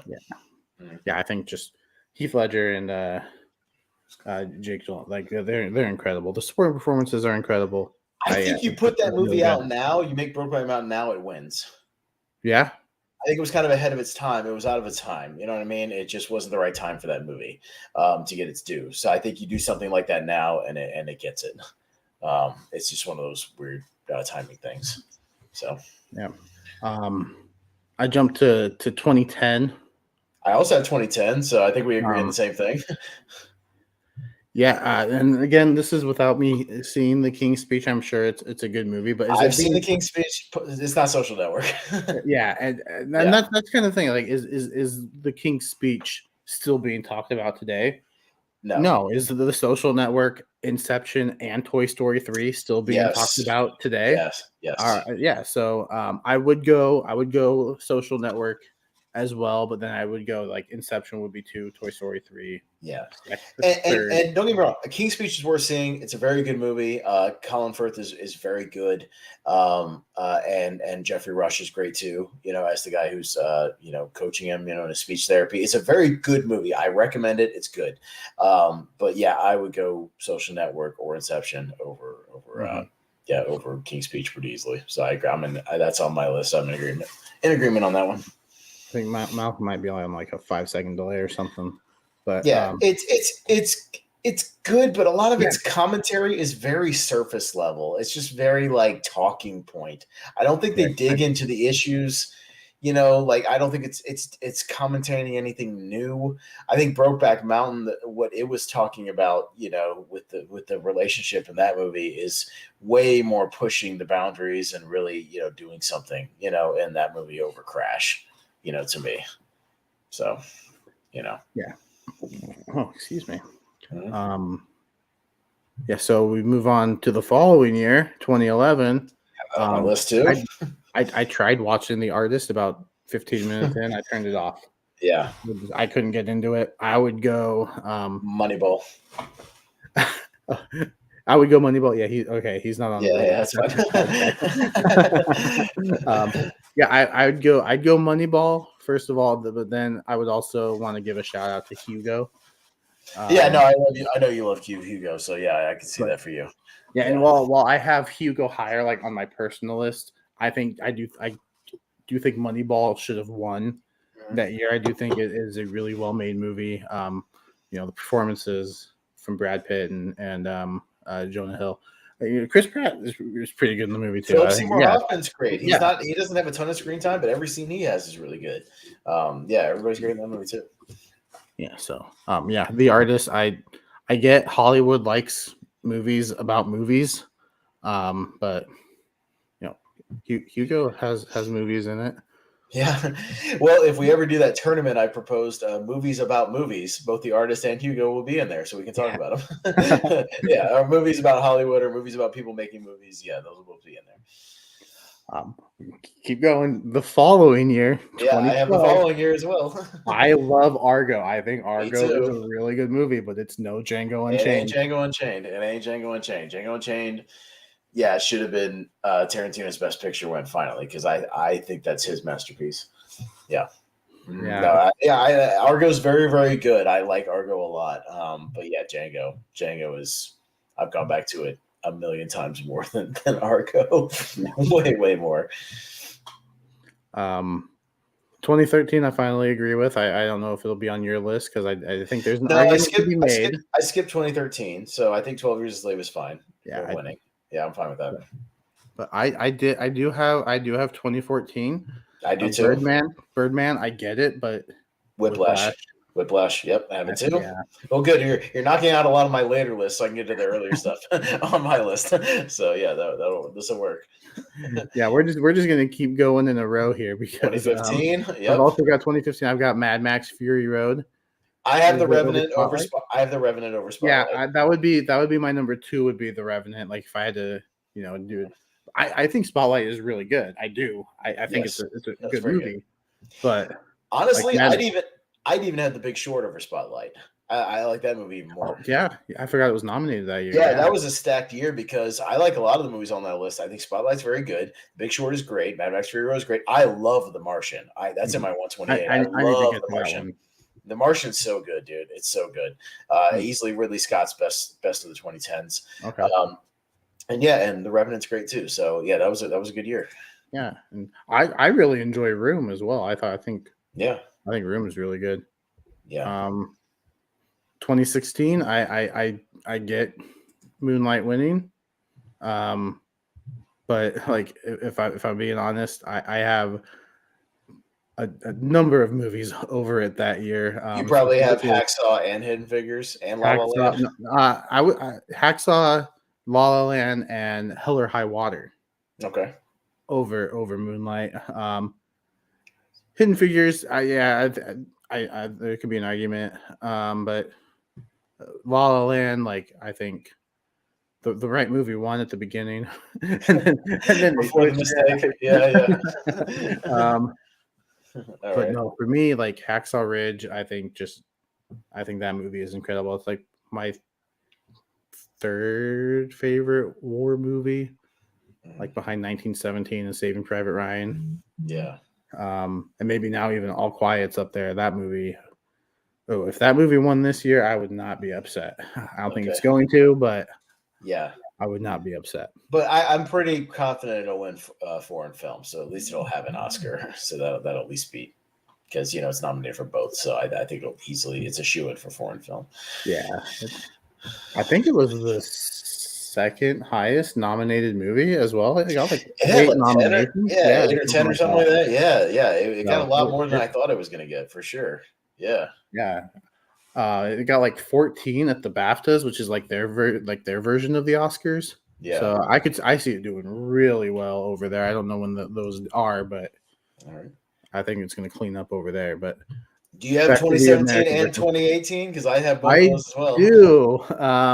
do. 3 billboards for Yep. 2017. Yep. 3 billboards over Shape of like, Water. Again, I really think I really enjoyed The Shape of Water, and I think it's a good movie. But 3 billboards is like three powerhouse performances, and I really dig the story. And then 2018, Black Klansman over Green Book. Black Klansman over Green Book. Yep.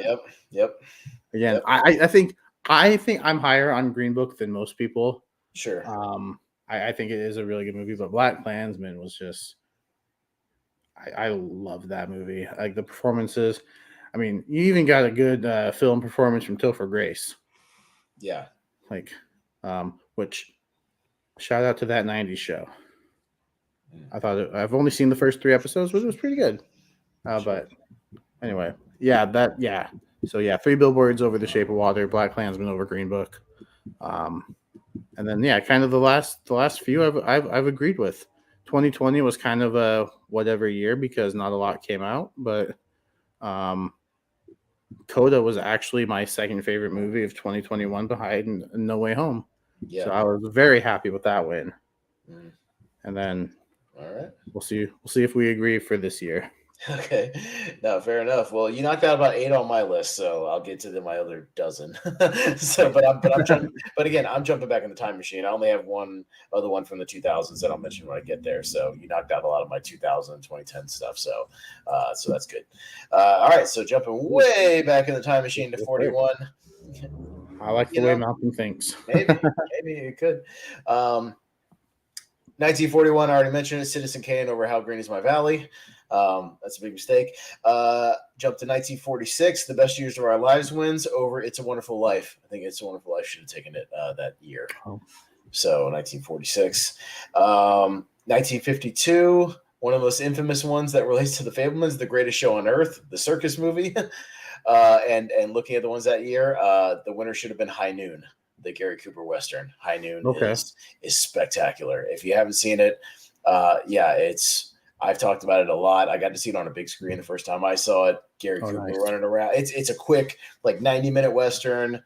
There's these guys come in to sack the town basically, and he's scrambling to try to get anybody to help him in the town, and nobody wants to. He has to go it alone, and he's panicking and freaking out. And it's a very simple premise, and it's great. And High Noon should have won over Greatest Show on Earth. This one's tough because I get it. One Flew Over the Cuckoo's Nest wins in 1975. I get it. But there's 2 other movies, both Dog Day Afternoon and Jaws. I think I would give it over One Flew Over the Cuckoo's Nest. I would still give Jack Nicholson and Louise Fletcher the acting Oscars that they won for that movie. I would give it to them. But for picture, I give it to either Dog Day Afternoon or Jaws. I could agree with Jaws. Yeah. So I give it to Jaws. And again, that one it's a weird one because like Steven Spielberg wasn't nominated, but like Jaws got a picture nomination. It's very weird. Kind of the same with Argo. Ben Affleck wasn't nominated for Best Director, but for picture. Yeah. So another one. Again, I hit on this a little bit earlier. 1979, Kramer versus Kramer, but it ain't Apocalypse Now. Apocalypse Now is another game changer. That's just still works to this day, and it's just a miracle of filmmaking. Surprised we both skipped over 77. Star Wars over Annie Hall. Yeah, I give it Star Wars over Annie Hall. Yeah, I mean it wasn't going to win because some people would just consider it a silly space movie.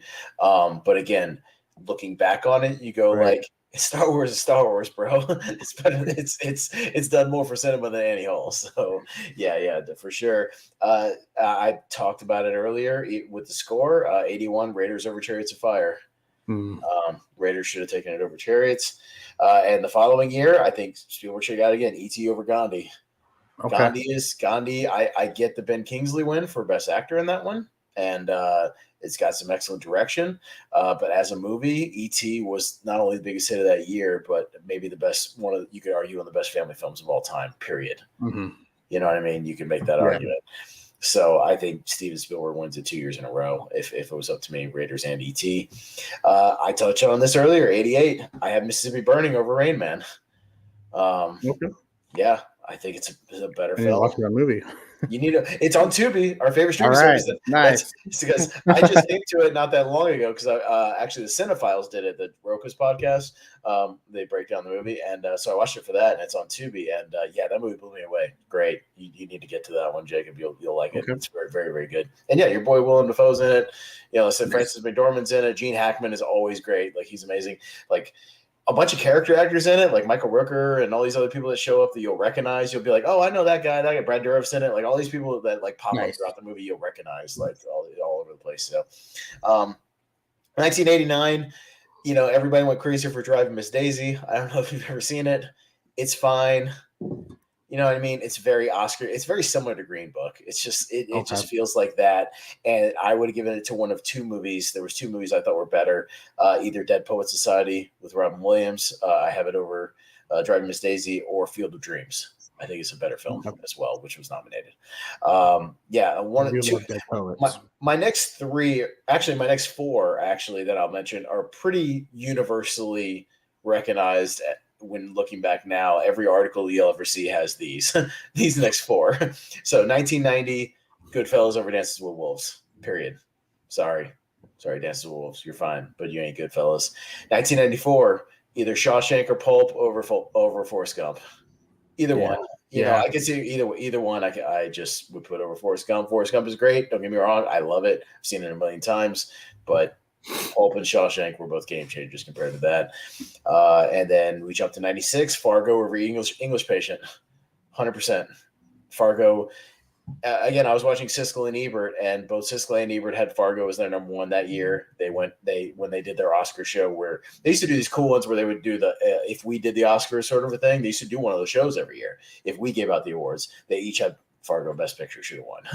So yeah, and I totally agree. Fargo over English Patient, and then the infamous 98 Saving Private Ryan over Shakespeare in Love. It's just baffling. Steven Spielberg wins director for Saving Private Ryan, but you know, Shakespeare in Love wins. I know, Malcolm, you like it, but I'm sorry, Saving Private Ryan's a bigger achievement in film than Shakespeare in Love. And then my only other one from the 2000s that you didn't mention, I talked about it, kind of danced around it, but 2007, There Will Be Blood over No Country for Old Men. So that movie is just a masterpiece. It just is. And No Country for Old Men is very good. And I think it's more remembered for Anton Chigurh than the actual movie. And There Will Be Blood. Yes, it's anchored by Daniel Day-Lewis, but everything about that movie is just cinema at its finest. It just is.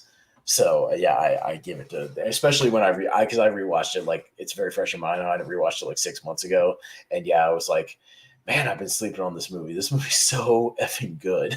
So yeah, I have There Will Be Blood over No Country for Old Men. So yeah, those are my other ones. So I dug a little back into the time machine. And Jacob was a little more of the 21st century guy, which is cool. Totally cool. I get it. You're still in your cinema journey. I get it. You know what I mean? You're getting around to it, but you're an avid movie watcher. I know you'll get to a lot of these movies. Yeah, for sure. In time, you know, but that's the fun thing is you get to discover a lot of these movies that I've already seen, which is really cool. Maybe we'll talk about some of them in the future. So, yeah. Yeah, but for sure. A couple of mine. Have you seen Apocalypse Now, by the way? Yeah. Seen it, right? Yeah. Okay. Really good. Really Gotcha. great. Yeah, just I can't stress the Apocalypse Now one pisses me off. it just does. It's like Kramer versus Kramer again. It's a fine little movie. It's a good drama, but like, dude, Apocalypse Now is an event. It just is, man. Yeah, I don't get that one. And a snub. I should admit, 2001 wasn't even nominated in 1968. 2001: Space Odyssey, not even nominated. Oh wow, so that's a big snub. Let me see. Let me scroll back and see what it was. Oliver again won the musical. Yeah. I'm sorry, whatever. It ain't, Romeo and Juliet, the 60s one that everybody saw in school. Rachel, The Lion in Winter, and Funny Girl. Are we talking about any of those movies today? I mean, I hear Funny Girl get brought up every once in a while, but how much more often does 2001 get brought up? exactly. 2001 for again another game changer. So, yeah, 2001 not even been nominated for Best Picture is very strange. So, and there's a book I will say for 1967. If I can give a book recommendation, there's the 1967. If you see the nominees for that one, so 1967 was a really game changing sort of turning point in Hollywood. I have a book that's called Pictures at a Revolution, and it's all about the 1967 Oscar nominations, and it kind of goes through it because it represents what was happening in Hollywood at the time, Jacob.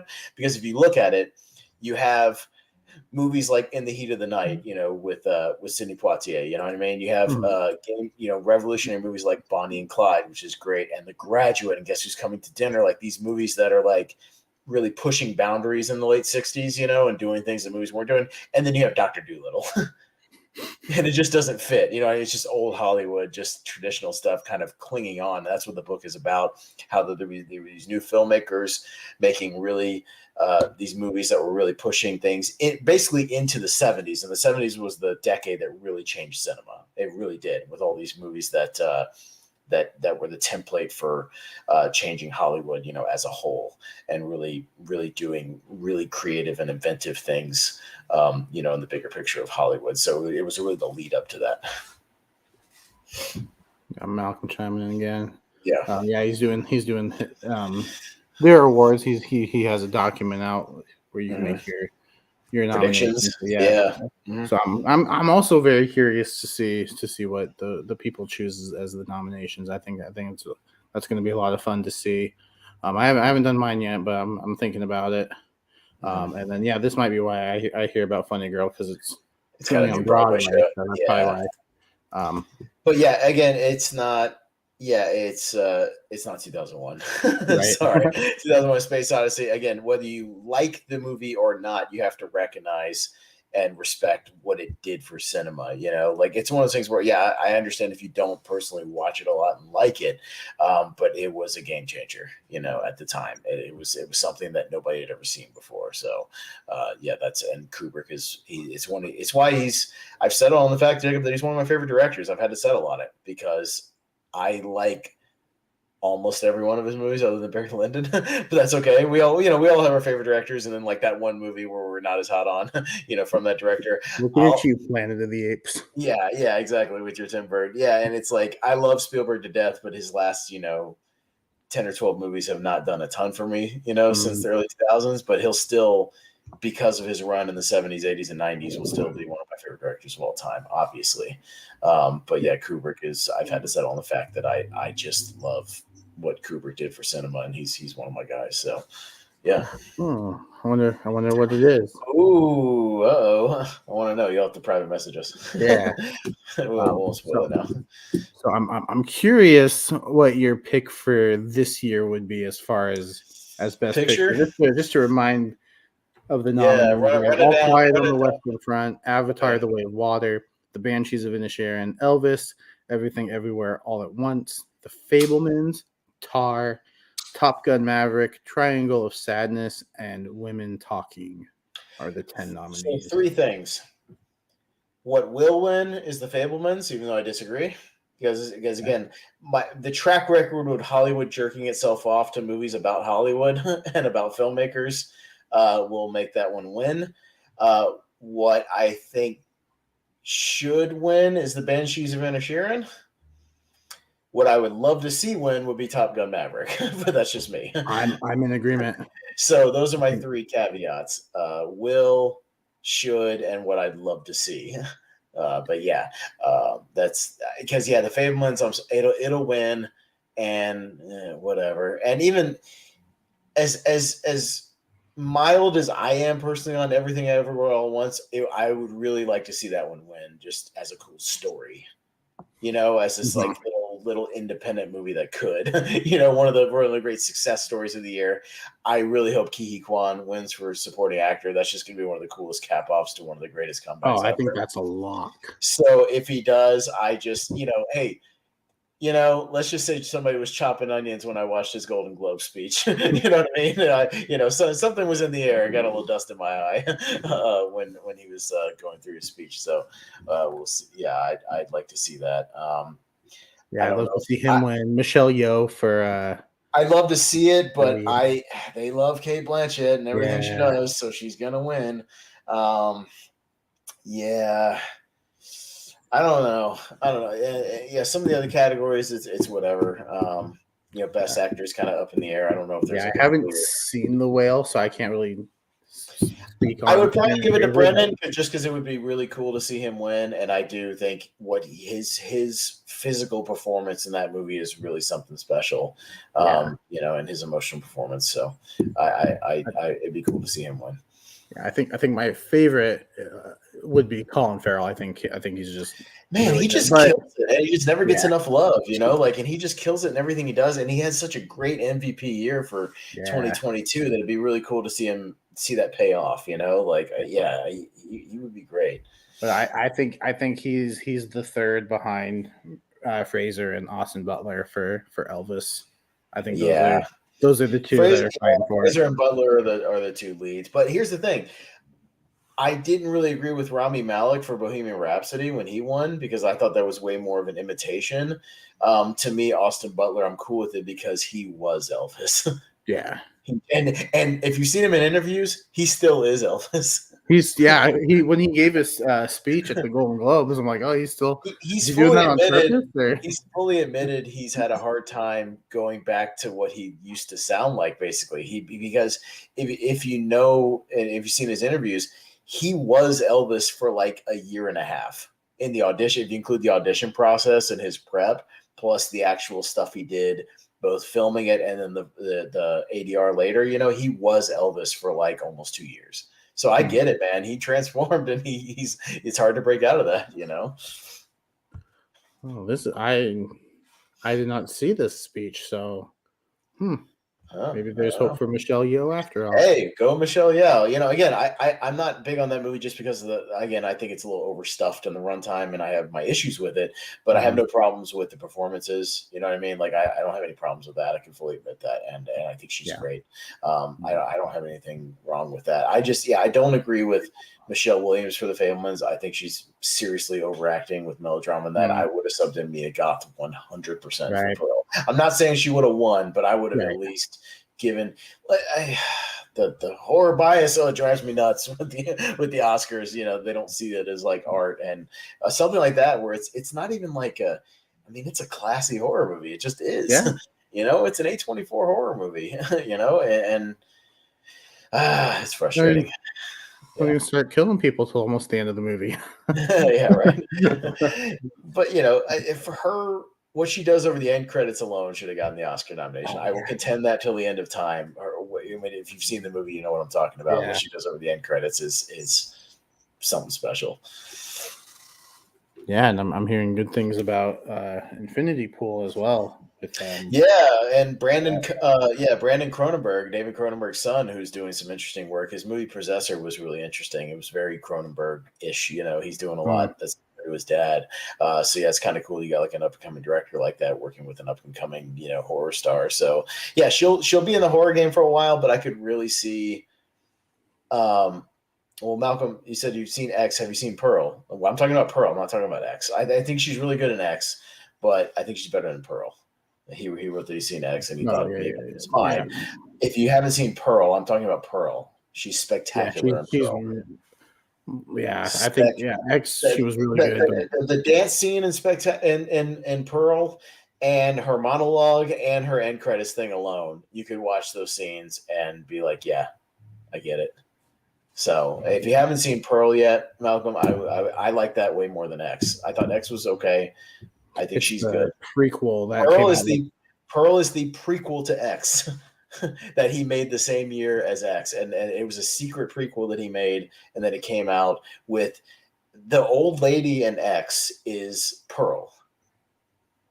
Is the country farmer girl, and Mia Goth, if you didn't realize it, is the younger girl that's in X, but Mia Goth also plays the old woman under all the makeup, which I didn't I didn't realize. know why when I saw the movie until afterwards. Yeah, and I saw Yeah. the credits. So she plays the dual role, which is why it's great. But I will have more appreciation of X because of Pearl. And go back and watch Pearl. She's spectacular. I'm telling you, Malcolm. I'm telling you, she's good. I'm talking about Pearl. I'm not talking about nominated for X. I'm talking about Pearl. Extra thing. Give it to you. Well, Pearl gonna give it to you, Malcolm. Pearl gonna give it to you. Maybe that's, since we're kind of on an Oscars kick, maybe that's what our next episode could be about, is horror performances that deserve more love. Well, yeah, maybe like horror movies and performances that break the mold, and that should be more respected just for maybe their direction or their acting, or just for being classy, and good. Yeah, that could be an interesting topic. We could do something like that. Yeah, or even sci-fi to a degree. Schlocky stuff or whatever. That could be a topic. I'm down with that. I'll just go through my collection here and write a bunch of shit down. Easy. Me too. Easy. But yeah, I think that's where I think we'll call it here, because we'll give you a little bit of time to relax before I got to start. Before I have to watch a bad horror movie that deserves no love whatsoever. And that, oh my God, I forgot how bad the movie was when I was rewatching this afternoon. Yes. I guess we'll lead that into the plugs here. Yeah. And literally about an hour and a half from now, over on Michael Wolfman's channel, that's Mega Movies with a Z at the end, Mega Movies. We will be doing our monthly drink along. We've done several of these. We've done Thanksgiving. We've done Halloween Kills. We did. What was the Christmas one we did? I totally forgot. Oh, Jack Frost, not the Michael Keaton one, the other one, Kill Snowman. And this one, there's not a lot of New Year's horror, so I swerved him and said we should do a bad January horror movie, and The Bye Bye Man is like the epitome of like bad PG-13, bland, boring January horror. So that's what we're doing, and it was on Netflix. So so I didn't have to rent it like I did some of these other damn movies. We're going to be doing a drink along, because there is a drinking game for The Bye Bye Man. So we'll explain it at the beginning of the show, and an hour and a half later, I will be obliterated trying to watch the ending of the Men's Royal Rumble. And I will be wobbly and taking piss breaks every 10 minutes, because every one of these drink alongs, Jacob, we've hit like 6 beers. Oh wow! Plus, we take a pre-shot before we start of something. So I take a pre-shot of vodka before we even start, and then we've had 5-6 beers minimum. Wow. With each of the drink alongs, and so I'm gonna eat a big bowl of rice before we go live, just to soak up some of this, and then hope for the best. And he mentioned the Royal Rumble, so you can catch us tomorrow. On the Lonely Marks. That's a good weekend. The Lonely Marks. The Lonely Marks on Sunday, where we're gonna try to maybe do this for these big shows. Instead of waiting almost a week to talk about them the next day. So we'll be live tomorrow, 8 Eastern, talking about. Pardon me if I'm hungover while we're doing it and popping Advil. So I apologize in advance. Yeah, it's all good.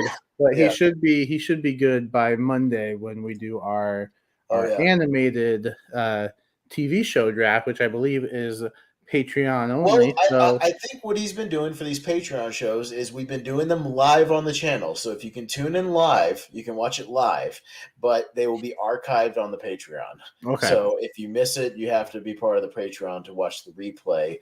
But I believe he's been doing them. We do them live if you watch them live. Okay. So you can still see it live stream, but the archive will be in the Patreon. So you will not, if you miss it live, you gotta be part of the Patreon. But yeah, it's an animated TV show draft. We're each gonna draft 20 animated TV shows.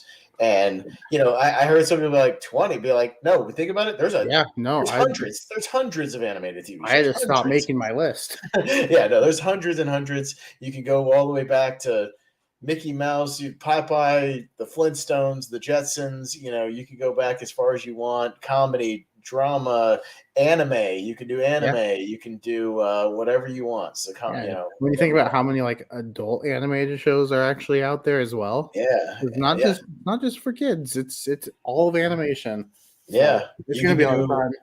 superhero shows, Saturday morning cartoons, Nickelodeon, Disney Channel, whatever you want. So, yeah, it spans the gamut. Anything you want, 20 picks.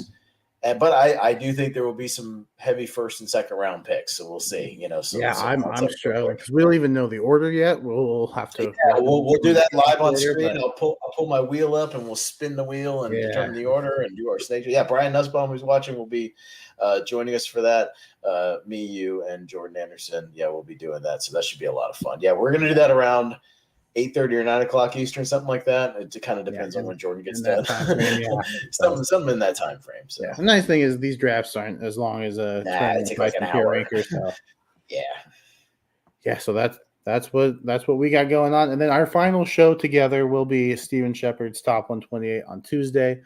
And then I'll take a break. Unfortunately, you I won't can't be take a able break to, because but then on Wednesday night, I think I'm doing one of Henry's versus trivia things, the new one he's doing, and then yeah, right which is after. a really cool concept. I Okay, dig so it. I'll be part of that one, and then right afterwards, pretty much me and JPO. I haven't been on his top 10 countdown show yet, so but it's a topic I like. It's Knock at the Cabin's coming out, so we're gonna do top 10 Shyamalan, so and kind of break that down and just talk some Shyamalan. So, and I'm really excited for Knock at the Cabin. I'm gonna go see it Thursday night, so I'm very well Thursday afternoon. They're doing 5 o'clock shows. Yay! Nice. I love when Thursdays do early shows. I love it. It's great because I'm off on Very Thursdays. I go curious. early.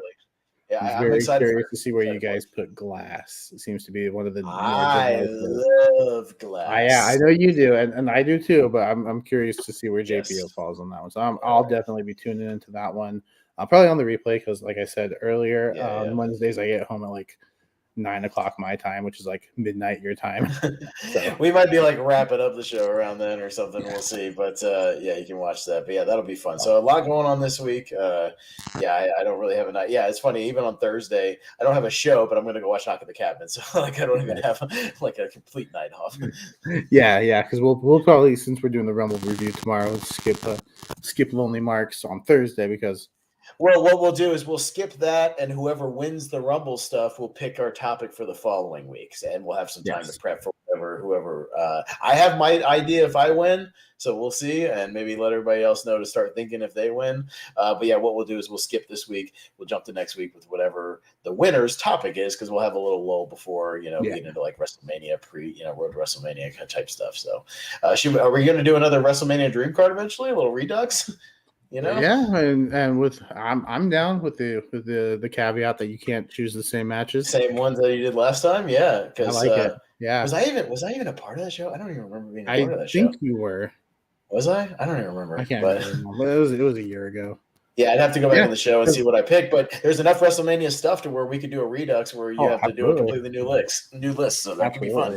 Yeah, we'll do it. I can't remember, but I'm glad you mentioned last year because as of yesterday, this show has been a part of this channel for a year now. Yay! We took a little bit of a break there, but I kind of needed it. No, I get it, but I really like doing the show with you, man. We just get to BS about like other movies that we don't get to talk about. Yeah, find just cool little topics, and yeah, we don't always have to like do heavy prep. We can do just these off the cuff kind of research topics and just talk. Yeah. And yeah, occasionally we'll do like a franchise or something, like we talked about doing. Maybe some Rocky or some Mission Impossible when that movie comes out, things like that. Yeah. But just occasionally, we'll fill in some gaps. Yeah, and like I said, we're going to do your Tarantino eventually when you get caught up with Tarantino, which you said you want to do this year. So we'll talk some Tarantino whenever you get caught up. We'll talk Tarantino and whatever else come across the table. I still have another note app full of topics we could potentially do. So we'll find some stuff. We'll find things to do. Yeah. So if you want to continue watching, just hit the bell because we don't always go live at the same time. So it's important to hit that bell so you know when we're live. Thank you guys for watching. I think this has been one of the most interactive shows that we've had in quite some time. So thank you guys for that. Thank you for watching. And if you're watching on the replay, let us know in the comments your thoughts on some of the things the Oscars got wrong in your opinion, because like I said, we're not experts, but we have opinions, and that's okay. So yeah, again, thank you guys for watching. That has been Austin. Ooh, I did it right the first time. Hey, I am Jacob. Okay, there you go. I always had to think like, okay, my movies are over there. Okay, that'll work.